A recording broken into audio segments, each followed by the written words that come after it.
Hi, everyone. Welcome to the Rise Talk podcast.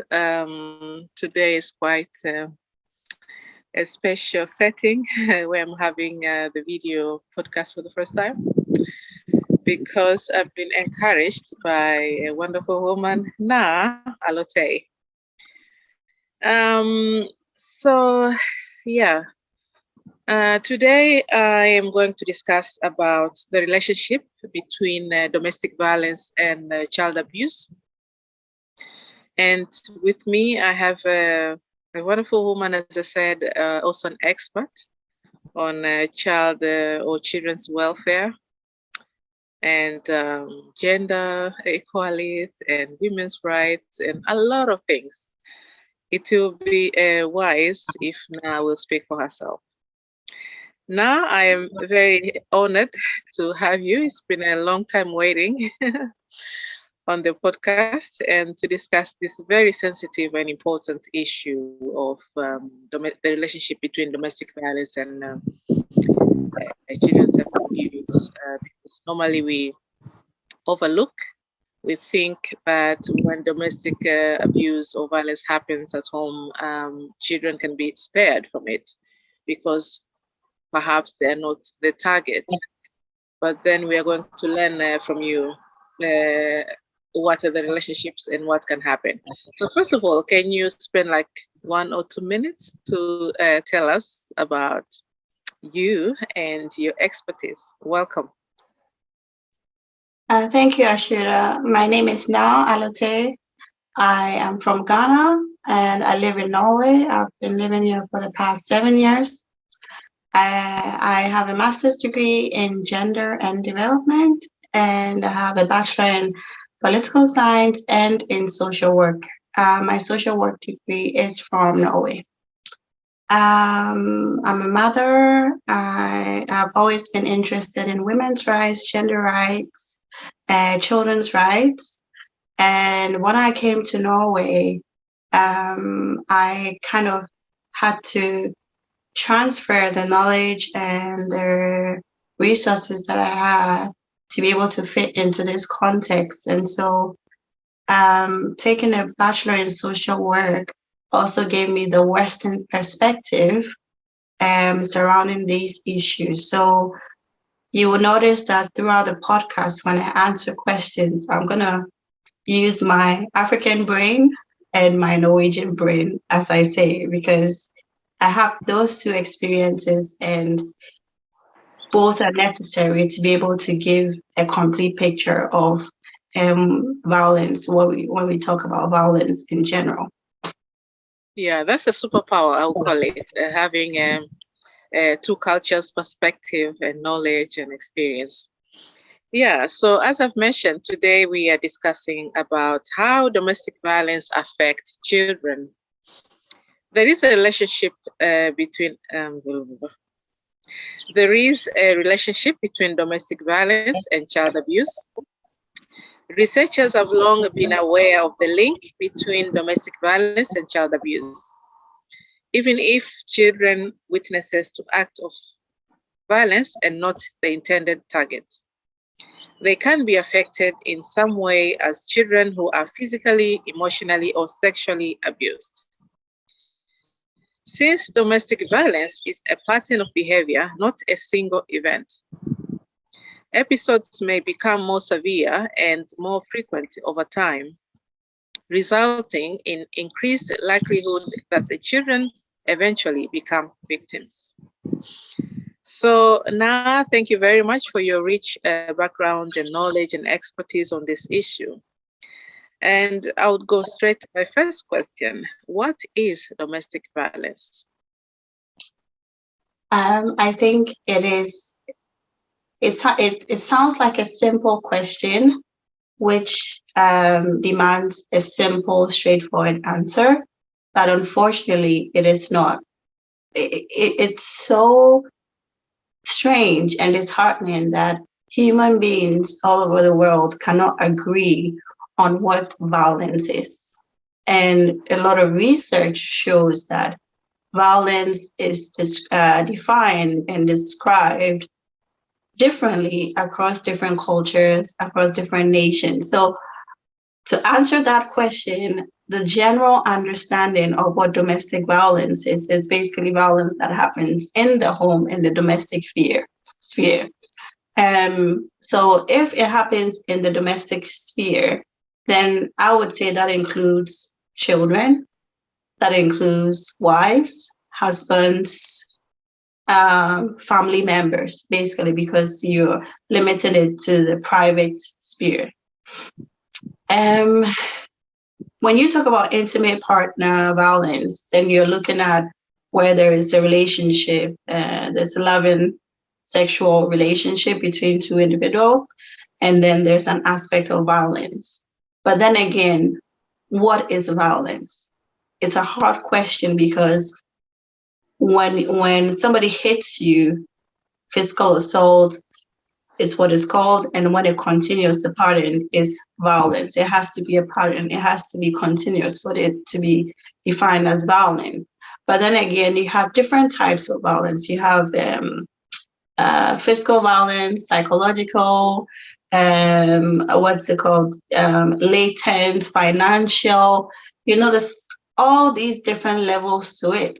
And it's really hard to, most of the discussions we have these days deal with physical and psychological, mostly. The other ones also occur, but there's a lot of focus on these two because the first one, which is the physical, is what is you're easily able to prove. People are easily able to see, but the other ones, you don't really see it. It's subtle. It could be a blick, like a look, that you get.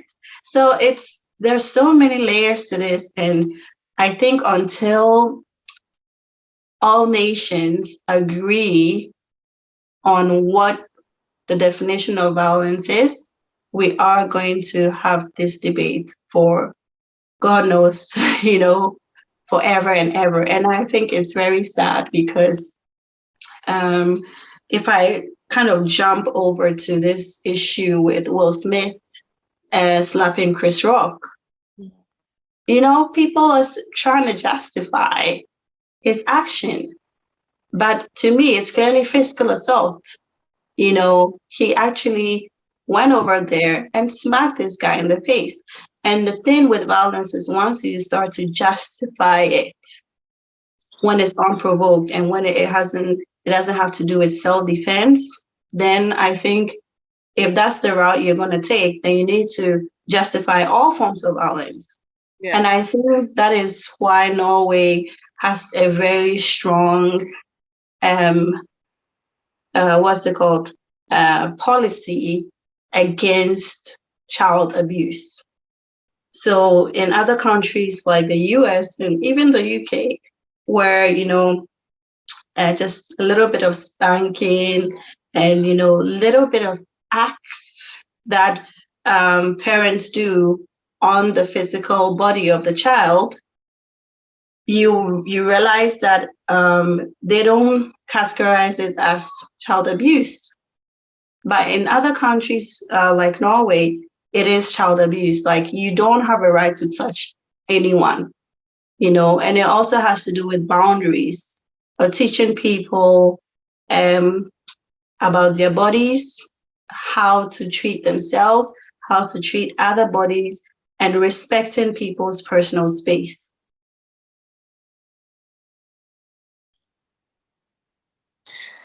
Thank you very much, Na, for your comprehensive, not definition, because yes, we don't have one, but explanation on what can substitute or constitute to be violence. But then today, as I've mentioned, we are discussing about the relationship between domestic violence and child abuse. Mm-hmm. So then that will be the next part. What is child abuse? And yeah, because also tough. Well, and that it goes. It will always go back to what is categorized as violence, what is characterized as abuse. In this case, well, you're looking at, and most of the time when we talk about child abuse, we're talking about physical violence, corporal punishment. So using a belt, spanking, and the reasoning behind it is to discipline and to teach the child. So that would be corporal punishment. But corporal punishment is used as a justification for child abuse, and it's a very complex discussion. But if we look, because then again, I grew up in a country where all the kids I know were beaten, so it wasn't seen as child abuse. It wasn't seen as corporal punishment. It was seen as discipline. Yeah. In this context, it is not allowed. No form of physically, intentionally causing harm to a child is allowed. Yeah. So you have to look at which context we are talking about and where you find yourself. Because if I should go, when I'm talking to my family back home, and I'm trying to tell them that, no, you shouldn't hit your kids, it's a different discussion altogether. Yeah, I agree with you. I think we should all agree that any kind or any form of corporal punishment constitute to abuse. Because as you've said, it's just used as a justification, but there is no scientific explanation on why beating a child equal to disciplining them. Yes. Most people discipline children because it is seen as the most effective way to get the child to stop what they're doing.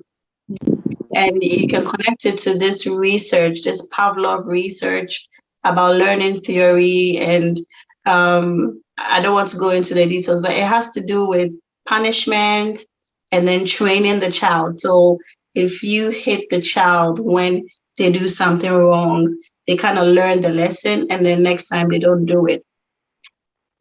Is it effective? Maybe in the short term, yeah. But what are the consequences of this kind of action on the child in the long term? And that is why we have to come to a consensus and say that children are human beings. Yeah. If you are saying that it's not allowed to beat a woman, why are you saying it's okay to beat a child? Very good. So I don't think that we should make a distinction between if it's a child and if it's an adult. If you're beaten, why would you beat a person who is over 18 who can make their own choices and decisions and think it's not okay? But a vulnerable child who cannot think for themselves, they're in the formative years, it's okay. It's contradicting, yeah. Yes. Yeah. But a lot of what I've seen is there isn't a lot of us don't think of it that way. And children are seen as extensions of the parents. They are not individuals. They are in their formative years, so you need to shape them. But once you look at the child from the perspective that this is an actor in his or her own right, this is an individual with rights, then you just get it, that it's not okay. Yeah, I agree with you. And I also believe that children are human beings who are small. So if you are not beaten for going late at work, or if you're not beaten by your colleague or by your boss, why beat a child? There are better ways of disciplining children without using them, because not only beating, some parents, they do emotional use as well, like threatening or isolating or shaming, and that can really make children feel that they don't belong and they're not part of it, and then find a way that they can cope with it, which can be dangerous in the future. Mm-hmm. So in what ways children can be abused, as we have already discussed? Yeah, I mean, the common, if I look at the context that I come from, and probably in Tanzania, the common ways that we discipline children is by, spanking, using a belt, using a cane. I mean, that even, we used to like we were made to kneel down and raise our hands, It's funny now, but like it's ridiculous. Like there's so many forms that this can take. The main thing is that there is pain.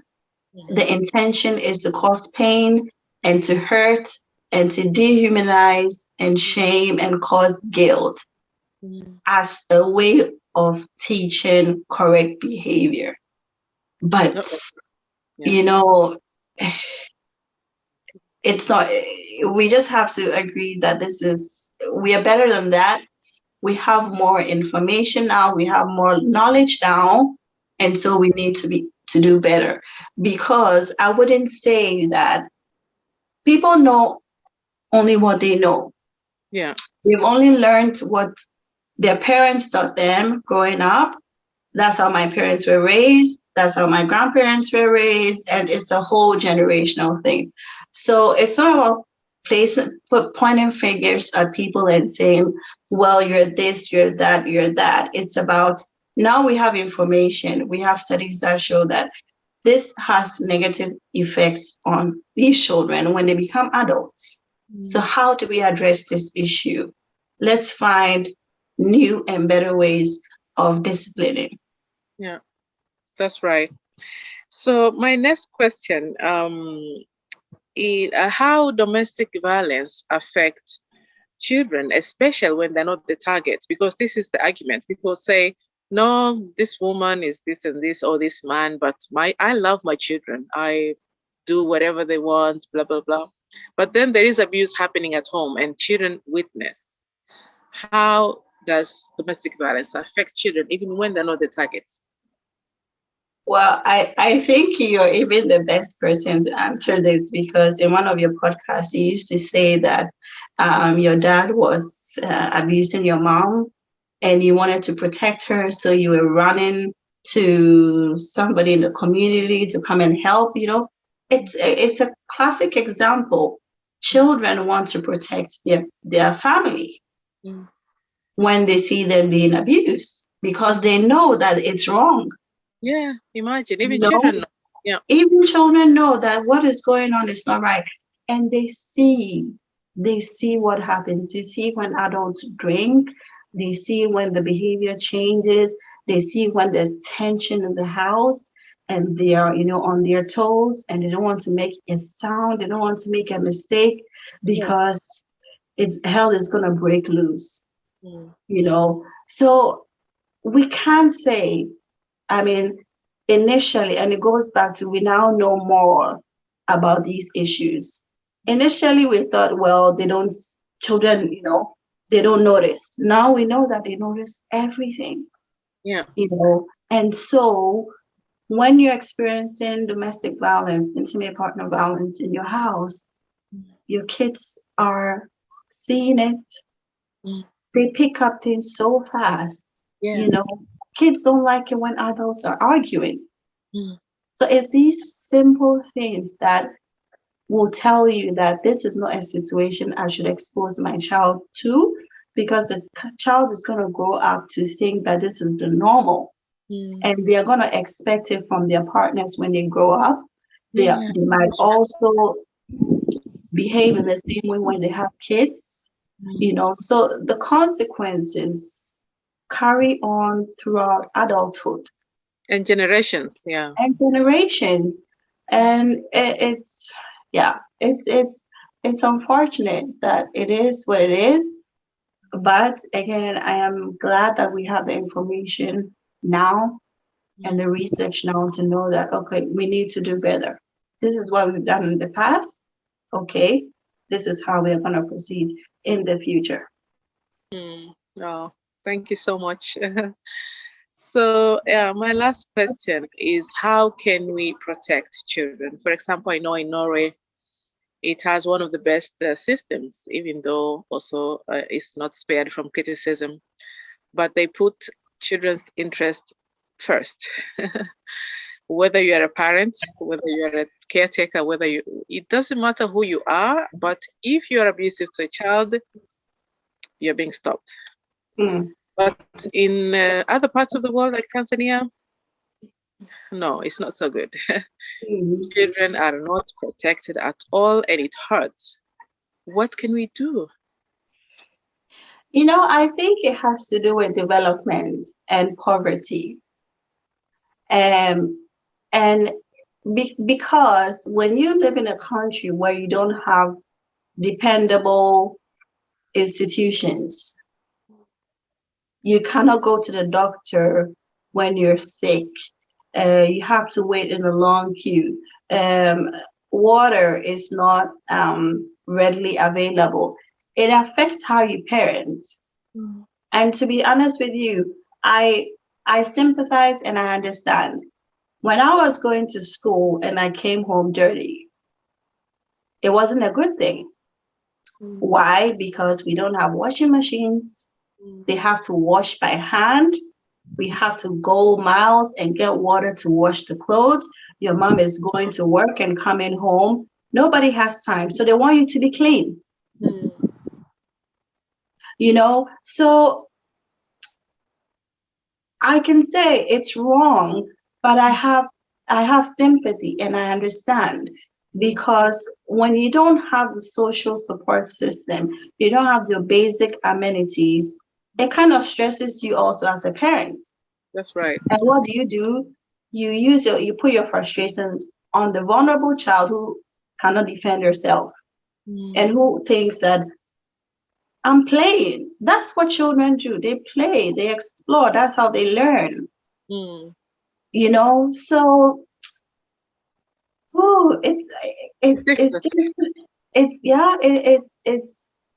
it's hard to say. I wish the solution would be education, development, a stronger understanding and agreement on what violence is, a strong child welfare department. But the reality is, children are not prioritized because the idea of who a child is different. A child is not independent. It's not seen as an individual with its own rights. Yeah. So until you change the perception of and the definition of who a child is, what violence is, the solution is going to be very hard. Yeah. Because we have the United Nations Convention on the Rights of Children.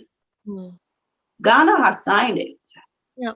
So has Tanzania. Yes, but what is happening on the ground? Not good. Yeah. But it's a step. Yeah. It's a step, but then again, it's the context. I noticed that when you have more education, you're more open to other ways of doing things and learning new ways. People are able to change. But when you live in a context where this is the normal, and you don't do it the normal way, you're the weird one. Yeah, you're the outcast. Yes, because now we African parents who live abroad who don't punish our children, we are seen as the weird ones. Yeah, that's back right. home. So it's we have to come to a consensus as individual states and as the world as a whole. And until that is done, people are going to continuously debate on what abuse is and what violence is, Unfortunately. So my last question, what are the consequences of child abuse? Because, I mean, as we have agreed that children are human beings who are small, one day they're going to grow up and be part of the society in different capacities. But if we abuse them when they're young, and then do we expect them to be different when they grow up? Well, they are, because research shows that, I mean, there have been cases, serious cases of child abuse, which have ended up in death. Mm. Kids die. Mm. Kids they are mutilated, their bodies, people using hot irons on the bodies, you know. So the consequences, both physically and mentally, are there. Kids grow up with different types of trauma, depression, anxiety, timidness. Yeah. Adults who cannot speak for themselves because when they were children, they were told, you don't have a voice. They haven't learned how to be able to be eloquent and to tell their views, share their opinions. And then it comes out in other forms, like they are not listening in school, they don't want to go to school. It's coming out in different types of behaviors. Yeah. But we're not making the connections. We think the kid is stubborn. Mm. And then we beat the kid. Yeah. Maybe the kid has ADHD. Maybe the kid has some form of autism. But then we think, okay, we need to discipline them and then they can sit still. But then the problem is there. So eventually it shows up in adulthood. But when you don't have these kind of diagnoses, you know, it also proves to be challenging. That's true. Yeah. And yeah, it's very fascinating. I just learned recently the impact of abuse and how it shows up when we grow up. And some of them people feel like they're a good thing. For example, when you are a workaholic, it is a trauma response. Maybe you were ashamed for being lazy or something, and then you want to prove that I can work hard. I can work 7 days a week nonstop. Or being a perfectionist is also one of the trauma responses. And then it's stressing. It's like you can't rest. You can't use your time efficiently. You cannot collaborate because you don't believe, you have no trust with other people. You are the only one who can do it right. And it's pulling you down. But others are like being violent yourself and you are very violent person. Is what happened to them when they were young. So I feel like we are creating a society that is broken and violent because of our own actions to our children.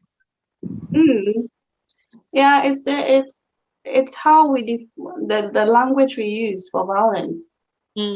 So long as you disguise discipline as violence or violence as discipline, then you're gonna have, you know, a society with broken adults. Yeah, unfortunately. And you have adults who are misbehaving, who are timid, who have issues.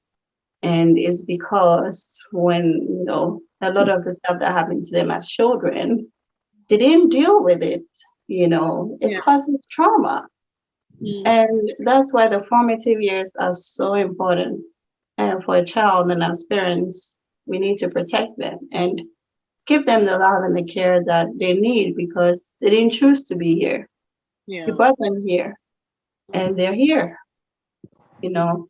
But then also we need to respect that these people, these kids are not extensions of ourselves.